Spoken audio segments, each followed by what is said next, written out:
Okay, everyone. Well, thank you so much for joining us today. We have a lot of great things to share with you. We have some wonderful friends with us here today. We have Cassie Cuccaro, we have Denise Isler. We're going to talk with you about how you can have your best fundraising year-end ever. One thing I do want to say is that we welcome your questions throughout this webinar. We would like to answer them at the end. So you can see that there's a Q&A box on the side. Please feel free, as a question pops in your mind, we would love to hear from you. So go ahead and jot that down, and then we'll come back at the very end and we'll answer those questions for you. So let's move along. All right, so about us. We are Carl Bloom Associates. We are, and we're going to talk about 3 specific things for you today. We're going to talk about campaigns for libraries, tell you a little bit more about us. We're going to go through some digital strategies, some direct mail strategies. We'll share some results with you, and then we'll have time for your Q&A at the end. So what I would like to start out with is telling you more about those who are joining us today. So we have Cassie Cuccaro, who has 12 years of fundraising experience. She is our creative director. And then we have Denise Isler, who brings 18 years of fundraising experience, and she is our senior vice president of strategy and marketing. And then we have myself, Christina McPhillips. I bring 12 years of fundraising, and I'm the vice president of new business. And we have a couple of things that we're reading right now, and we wanted to share those with you. You can see that Denise is our brainiac of the group, and that Cassie is current with the times, and that I myself am reading to my 1-year-old. So on we go. Cassie, I think I'd like to pull you in for this. One of the important things that we like to touch on before we go through any presentation is the environmental factors, because we know that fundraising is definitely impacted by the environment that we're living in. And as our creative director, tell me the things that you are thinking about with regard to COVID-19 and social justice and how you're factoring that into fundraising. Sure. Hi, everyone. Thank you so much for joining.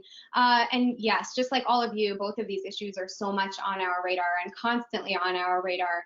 Between COVID-19, when that hit, we started rapidly reviewing and modifying all creative in real time and accordingly, and we truly have not stopped since.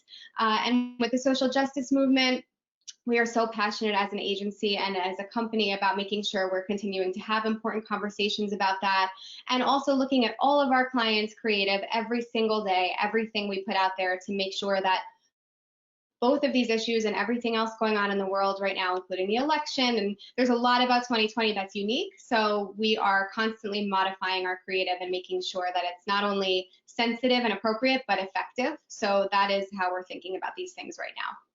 Thanks.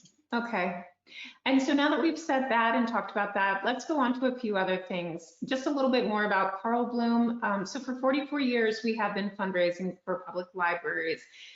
Here is a list of libraries that we're working with currently in various capacities. And one thing that I really want to highlight with this list is that we work with libraries of all sizes. And so as we were putting this together, I wanted to, I looked at the list of people that would be attending. I know that we do have some smaller libraries and we have some very large libraries. And with that, we went to some of the organizations that we work with. And so Janae Johnson, who's from the Bozeman Public Library Foundation, is a smaller library. And she said of her experience in working with us on fundraising campaigns that they thought they might be too small for a campaign to be cost effective, but they've seen great results. And on the opposite end of this spectrum, we work with the Seattle Public Library Foundation, and Brian Lawrence said that we provide great service and that the fundraising results have been good. And so I want to make sure everyone on the call feels comfortable and knows that no matter how big or small you are, there is a fundraising solution for you. So beyond fundraising, you may also know us from the International Public Library Fundraising Conference and from Library Giving Day. We are really the driving force behind both of those events, and it's important to us to make sure that libraries are consistently being advocated for and learning how to fundraise for themselves, and we're here to kind of fill in the gaps. So a little bit more about what we do. We really provide everything that you would need. So donor mailings, those are for your active and lapsed donors, your sustainers. Maybe you're interested in starting a monthly donor program. We do know extensively about that. New donor acquisition, which is something that you may be curious about but have not explored further, or you'd like to know some advanced solutions. Denise is going to speak with us about that. Online giving, we have a full digital department, so that's email, Facebook, Instagram, Google Ads, things like that. And we're constantly testing out brand new digital strategies as they come out. We also do audits and consulting. So perhaps your organization wants to look at how your fundraising has been going over the last 5-10 years. Maybe you've seen a really great expansion in fundraising or a contraction in some of your fundraising, and you'd like an outsider's perspective on that. That's something we do as well. Then we have a creative department, which is headed up by Kathy, and she writes beautiful letters for all of the libraries and other nonprofits that we work with. And emails and social media ads. So we're constantly testing and trying out new things in that respect. And then finally, Denise runs up heads up our data and analysis department. And so that's pre-campaign revenue projections. If you do work with us, we always give you revenue projections to tell you how much we think you will generate, post-campaign analysis, and then we do age and wealth overlays and things like that to mine the data within your own database. All right, so let's talk about strategy in the mail for a moment. So something that I touched on before was that we were going to discuss acquisition, and I think we all feel like acquisition is so important because where do your brand new donors come from? They really come from direct mail acquisition. So on the left side, we have Sally. Sally believes in your current mission, and she is a current donor, and she gives every year because you ask her to give every year. You're either sending her a direct mail piece or you're sending her an email or something like that. And then we have Mary on the other side, who lives in your community and believes in your mission, but is not a current donor, and she doesn't give every year. And that's because you haven't asked her to give. She may be sitting there waiting, ready to support you, but she needs to be asked. Why does acquisition matter? Acquisition really is the everything coming down the funnel towards your library, all of the revenue that could be coming towards your library. So we have Mary, who we talked about a moment ago. Mary gets picked up through acquisition, and then Mary becomes a donor, and then she becomes a multi-year donor because you ask her to give year over year. And then if all goes well, Mary may become some kind of a major donor, whether that be a $100 gift or a $1,000 gift or more. And then it's possible that Mary could become a planned giving donor. And this is the way you really continue to bring on new donors. Now, I want to turn it over to Denise for a minute and have her tell us about acquisition. Denise, let me give it to you for a minute. Thank you, Christina, and thank you, valuable participants of this webinar, for making the time. I'd like to go over some direct mail acquisition facts. So direct mail acquisition is a reliable fundraising strategy that goes back years and still working well and valid today to acquire new members and grow your donor base.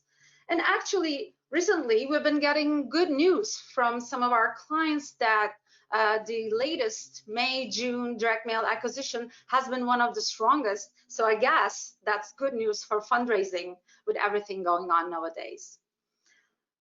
Some key elements for direct mail acquisition, one of them being geography. That's your mail area, your service area, mail of influence, and you'd like to stick to that.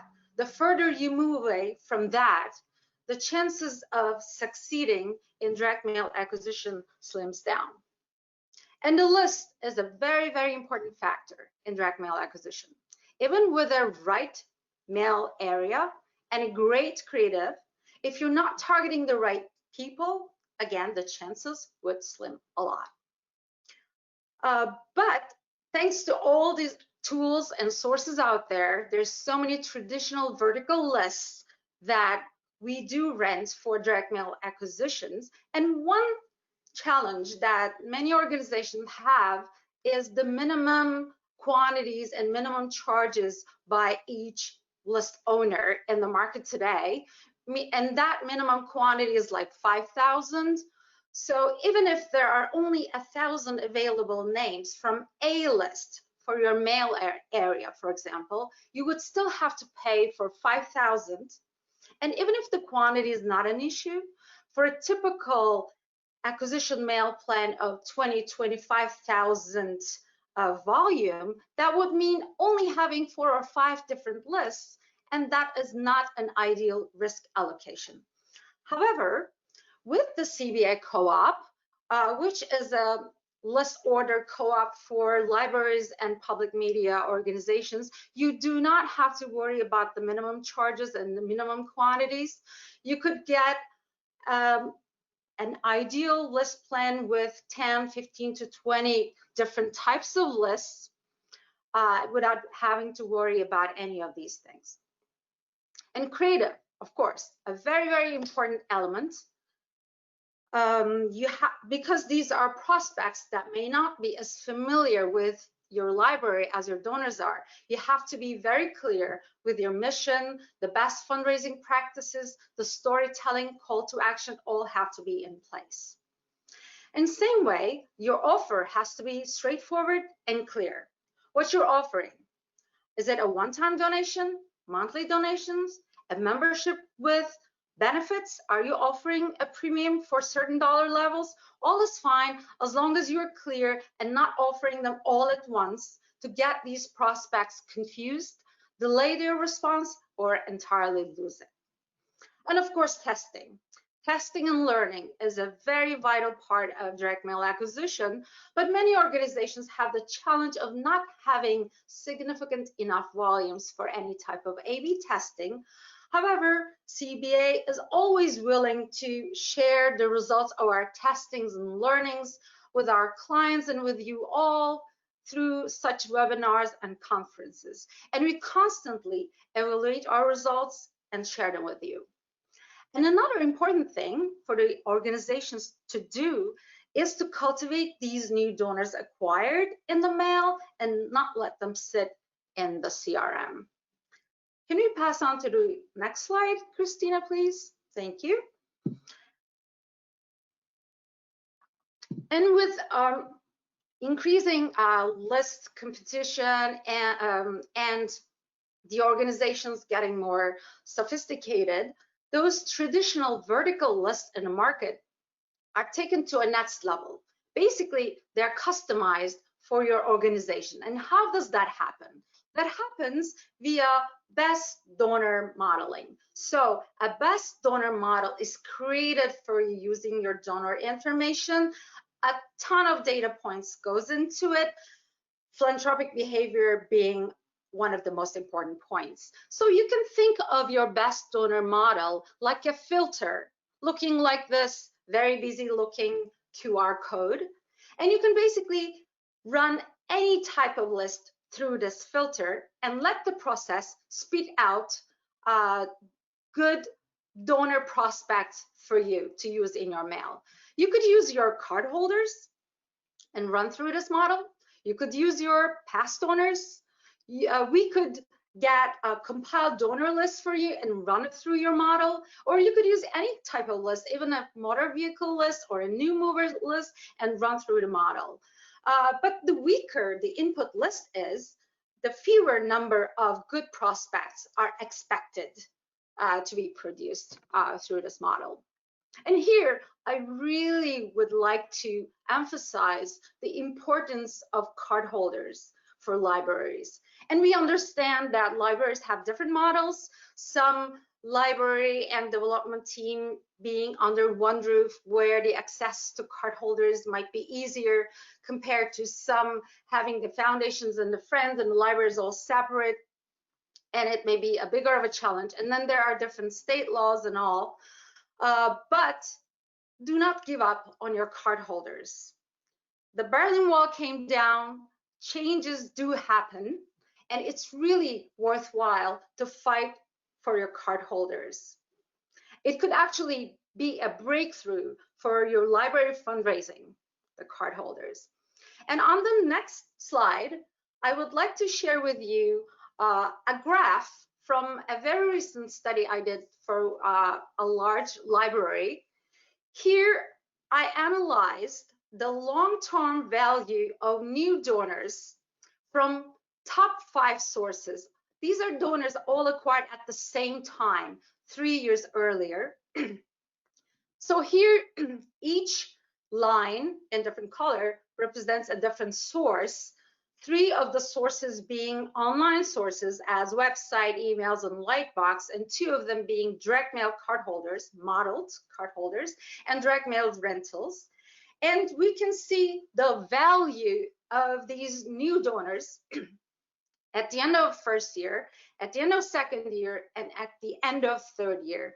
The direct mail donors have the lowest value in the first year, and that is expected because donors give more in online sources. However, we can see that the further value of the direct mail donors continue to increase constantly. Like, look at the aqua bar that belongs to direct mail rentals. It has a very steady growth into the third year. And when I take this study further into the fourth and fifth year, I wouldn't be surprised to see the line going up in the same steady way. And look at the purple line. That's for the direct mail cardholders, model cardholders, and how it, from the second to third year, how it goes up and catches up with the highest value website donors from the first year. So if you look at the online lines, online donor lines, the top website and the red for the emails and the green for the Lightbox, they all break down from the second to the third year, and probably their lines would flatten out into the fourth and fifth year. So here I wanted to say like how important direct mail acquired donors are for your organization, not in terms of donors and revenue instantly, but also in the long term. Thank you. Something that we also wanted to highlight, and Denise and I were discussing this as we made this presentation and did the analysis, there is an organization that we work with that was able to access their cardholders and send them acquisition mail. So they did a combination of acquisition to their cardholders and actually pulling in brand new names of people in their community for an acquisition mailing. And in the few years that we've been working together, they have been able to increase their active donor file size by 40%. So that's really taken them from 5,000 donors to 7,000 donors, thanks to these acquisition mailings. And that is the influence of your own cardholders who are already using your services and already love you, and their desire to be asked. They are your Marys who are ready to give you a gift, and they believe in your mission. So let's talk a little bit about online strategy. Oh, and please, if you have any questions about the cardholder section that we just talked about how to be able to talk to your board about accessing the cardholder lists, we would love to answer those questions for you. So you can ask them right now in the GoToWebinar sidebar. You should be able to ask questions, and we'll answer them at the very end. So online strategy. Cassie, we're going to talk a little bit about year-end fundraising, and I think something that we both feel very strongly about is that year-end digital fundraising matters so immensely. In 2019, the total online revenue for giving grew by 10%, which is great. It's not falling short or stalling in any way. Email revenue increased for the first time ever, so that's people clicking on an email and going to the website to make a donation. That increased. So people are using this medium to give. And then finally, Facebook giving accounted for 3.5% of all online revenue. That's pretty significant. So Kathy, let's talk about some other aspects for digital fundraising. And for those that are small or medium or large, what are your thoughts for those on the call? Sure. So this all amounts to one thing, really, and it's that year-end fundraising is incredibly important no matter what size library you are. So we know that there are libraries of all sizes and all capabilities on this call, and for the purposes of this webinar, I think when we say sizes, we're really in capabilities, we're talking about your digital capabilities and your in-house capabilities when it comes to digital marketing, and also your direct mail capabilities. And year-end really, really matters, and this is because this is the time of year when your donors and cardholders cardholders and patrons and community members, and anybody who knows your library is most likely to give. And the good news is that you can make year-end fundraising work for your library no matter what state you are at now. There is something that you can be doing at this time of year to make it a success, and that's why we're here to help you. Okay. So when it comes to digital strategy, we really offer a full suite of all types of digital assets, so email and social media, as well as web optimization and Google grants, or you might know those as search ads. And when it comes to web optimization, Christina and I have always talk about this. We agree on one thing, and that's that your website is so important, especially at this time of year. So if there's one thing that you should be doing right now, it's what's today? July 1st. So the good news is we have a lot of time before the year-end period for you to get your website in order, meaning anybody who comes to your website, whether it's organically or through a communication that you've sent them or they search for you on the web, they should really be able to easily find not only your website, but once they get there, your donation form, your button to get to your donation form, and the process to make a donation should be as easy as possible. And this creates a better experience for your potential donor and really increases follow through. Christina, did you have anything else to say on this? Yeah, I think it's important when you think about the mailings that you're going to send out to your donors, or if you are going to go ahead and do an acquisition mailing and mail to a brand new list of people in the community or your card holders, you need to have your website ready for someone to quickly and effectively make a gift. People are feeling if they've received something from you, a direct mail piece or an email, they're feeling philanthropic for a very finite period of time, and you want them to be able to go on the site and complete a gift. Honestly, Cassie and I like to say within 60 seconds. And a lot of people are completing these gifts on their mobile devices. So having your mobile site be very easy to use is so important. If you're going to go ahead and run a large year-end campaign, even a small year-end campaign, just know that people are going to be giving on your website, and you want to make sure your website is great. So with that, Cassie, let's spend some time, if we could, talking about your year-end digital arc that you design every year. I'd love to hear more about that. Sure. Yeah, so to avoid thinking of the year-end period as this really complicated, confusing thing where we have to send a ton of emails and we're not really sure where to start, at CBA, we like to break it into 3 more digestible chunks for you, for us, and for everybody else out there. So it really kicks off with Giving Tuesday, and I would also loop Thanksgiving in with that. So this is the earliest part of your year-end campaign, Giving Tuesday. I won't spend too much time on it, but I'm sure everybody on this webinar has by now heard of it if you're not participating in it, and it just keeps getting better and better every year and more lucrative for libraries. So this is a really important kickoff to the digital year-end fundraising period. And then we move into something that we call the holiday period, which is really that time between Giving Tuesday and the last few days of the year.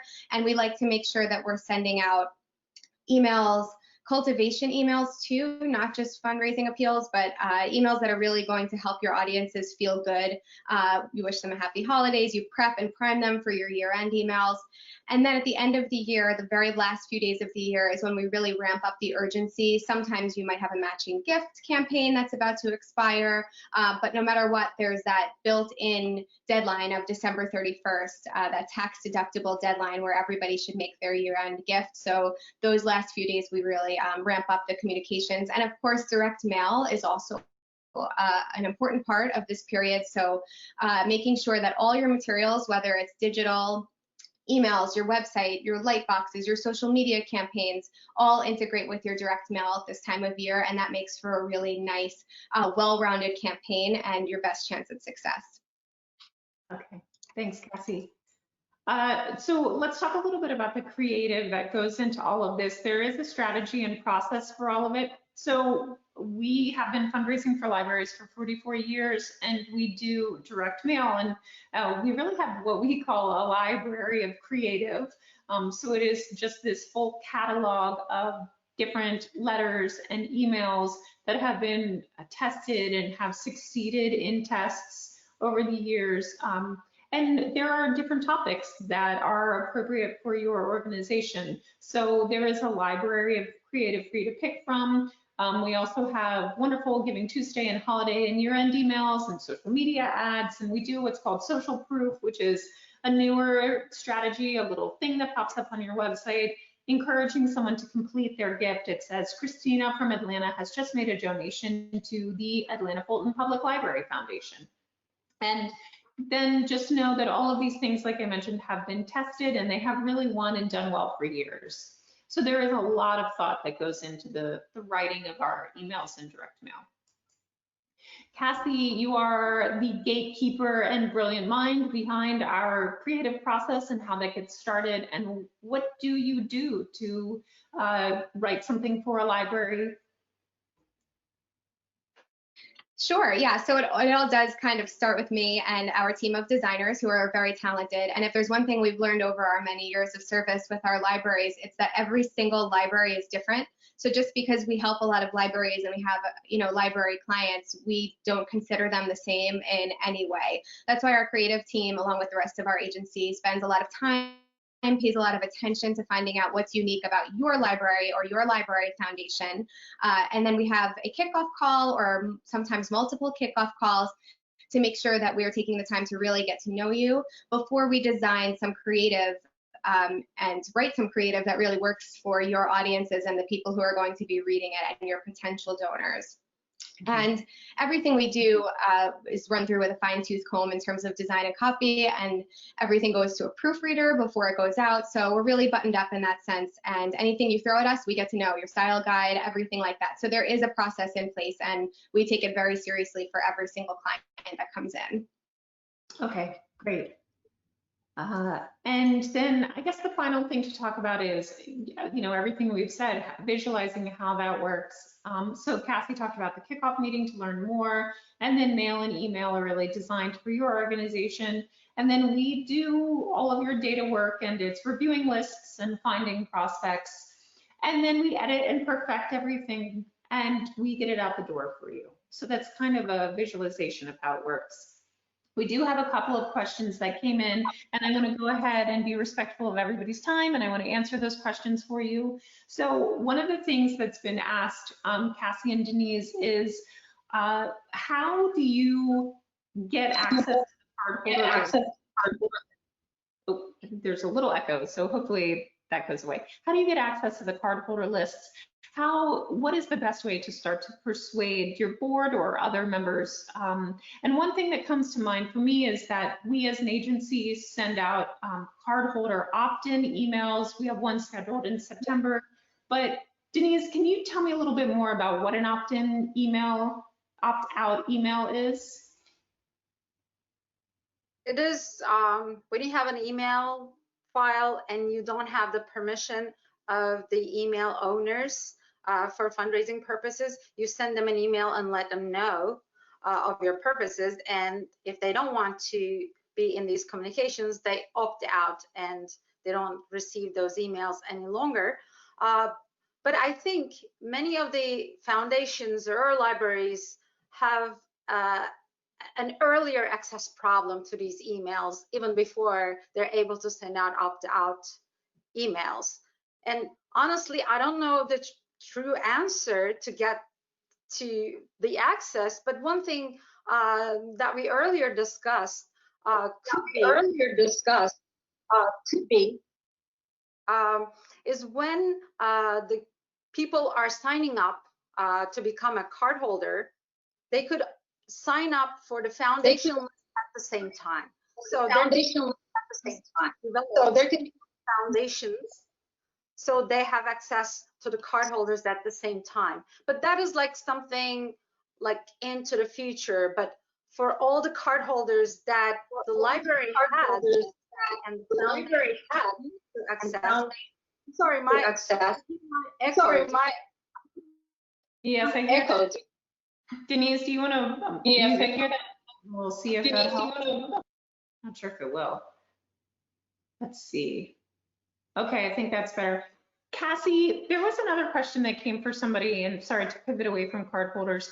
How often do you recommend sending cultivation emails? And can you specifically tell us what cultivation emails really are?